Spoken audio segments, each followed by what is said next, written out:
Graça e paz a vós outros da parte de Deus nosso Pai. É assim que o nosso querido apóstolo Paulo inicia as suas cartas, e essa em específico que eu estou falando é de Filipenses, a carta que ele escreveu aos nossos irmãos em Filipos. E o meu desejo realmente é que a graça, a paz e o amor de Jesus esteja com você nesse momento e inunde seu coração. Queria conversar um pouquinho com você sobre o texto em Filipenses, capítulo 4, do versículo 6 até o 9, para a gente refletir um pouco.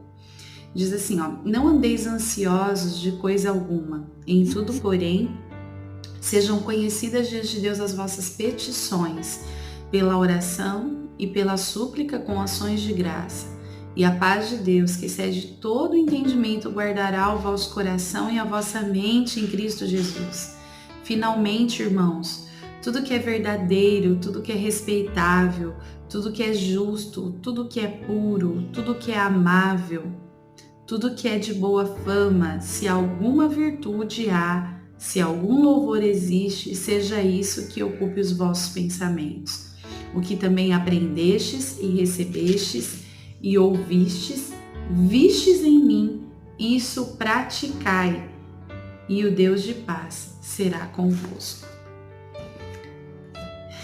O apóstolo Paulo ele escreve essa carta para a igreja que estava na cidade de Filipos, para agradecer por ter recebido uma oferta daqueles irmãos e também para encorajá-los a manter a fé, a mostrar que a verdadeira alegria só pode ser encontrada através de um relacionamento com o nosso Senhor Jesus Cristo. Um relacionamento verdadeiro, um relacionamento sincero. Porém, Paulo nessa ocasião ele estava preso em Roma, e ele havia sido acusado de perturbar a ordem em Jerusalém, porque ele estava pregando o evangelho. Paulo, mesmo preso, ele pedia aos irmãos de Filipos que se alegrassem. Como que é possível se alegrar numa situação dessa? Para a gente refletir um pouquinho, pensando na questão do assunto da época, eu acredito que de todas as épocas, não só dessa que nós estamos vivendo agora tão difícil, falando um pouquinho sobre a ansiedade, porque a ansiedade é uma inimiga da nossa fé em Deus. É em tempos de crise que ela se multiplica. Eu não sei a de vocês, mas a ansiedade ela se multiplica em muitas pessoas em tempos de crise. Eu sou uma delas. E a Bíblia define a ansiedade como alguém que tem a sua mente atraída por vários lados sem saber uma direção certa. E aí a palavra de Deus ela vem para ajudar a gente a conter esse sentimento e a manter a nossa fé firme em Cristo e em tudo aquilo que a gente tem aprendido da sua palavra. E como que a gente pode vencer os nossos dias, esse sentimento de ansiedade, sabendo que os dias são maus? Como que a gente pode manter a nossa mente, o nosso coração voltados para Deus, em meio a tantas vozes que insistem em incutir na nossa mente, ou em nos confundir, ou em mudar a nossa direção? Em primeiro lugar, o texto que nós lemos diz assim: orem, supliquem e agradeçam.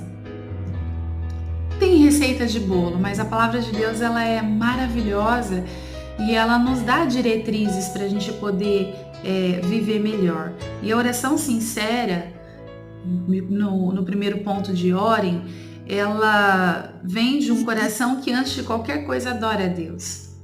A verdadeira oração ela é precedida por oração, mesmo que às vezes a sua oração seja cheia de lágrimas. É uma oração, é uma adoração verdadeira a Deus. A consequência do coração quebrantado é a liberdade diante de Deus que a gente tem para expressar com sinceridade as nossas necessidades, as nossas angústias, os nossos anseios, os problemas que nós temos enfrentado. É impossível a gente não ser grato a Deus sabendo que a gente tem esse livre acesso a Ele, que Ele se entregou por nós, que Ele rasgou o véu e que nós podemos ter acesso direto ao nosso Pai e que Ele nos ouve principalmente em tempos de angústia. O resultado é a ação de Deus, é a paz que excede todo entendimento quando a gente se coloca diante do Senhor. É aquela paz que invade a nossa mente e o nosso coração, porque nós nos colocamos com sinceridade, com tranquilidade na presença de Deus. Em segundo lugar, a palavra de Deus, ela diz assim, para a gente direcionar a nossa mente e o nosso coração para a palavra de Deus. Direcione a mente e o coração de vocês para a palavra de Deus. Os pensamentos e sentimentos são colocados no lugar que temos na vida de meditação diária, nas nossas devocionais, nos nossos momentos com Deus, porque aí a gente consegue a ajuda do Espírito Santo, nos dando sabedoria, nos dando discernimento para que a gente possa viver um dia de cada vez. Salmos 19, versículos 7 e 9 diz assim, que a lei do Senhor ela é perfeita, ela revigora a alma, os testemunhos do Senhor são dignos de confiança e tornam sábio as pessoas inexperientes. Os preceitos do Senhor são justos e dão alegria ao coração. Os mandamentos do Senhor são límpidos e trazem luz aos olhos. O temor do Senhor é puro e dura para sempre. As ordenanças do Senhor são verdadeiras e todas elas são justas. Em último lugar, fica aí pra gente um conselho da gente praticar o que já sabemos. Tiago diz na sua carta no versículo 22, capítulo 1, fala, sejam praticantes da palavra de Deus e não somente ouvintes. Então, que nós possamos praticar a palavra de Deus, demonstrando um ato de fé, de confiança, de que Ele é mais importante para nós do que qualquer voz que nós possamos ouvir. Que nós possamos andar com o Senhor todos os dias, sejam os dias bons ou sejam os dias maus, porque a promessa de Deus é que Ele está conosco até a consumação dos séculos e Ele nos faz descansar em Sua presença, amém? Um beijo, um abraço para vocês, que Deus continue nos abençoando e que nós estejamos colocando os nossos anseios aos pés de Cristo.